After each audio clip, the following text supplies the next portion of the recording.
first time mangyayari sa history ng ghost hunting. Susubukan natin ang Estes method with you. Sarap kaya gawin to. Wala pang gumawa nito. Upo na din ako.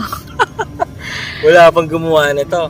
Tulad ng sinasabi ng iba nating mga kaibigang ghost hunter, investigators, kayo po ang magsisilbing mata at tenga ng investigasyon na ito. So, Estes method with you, the viewer, will start now in 3, 2, 1. Gusto namin malaman kung meron ba kami espiritu o kaluluwa na kasama sa mga oras na ito.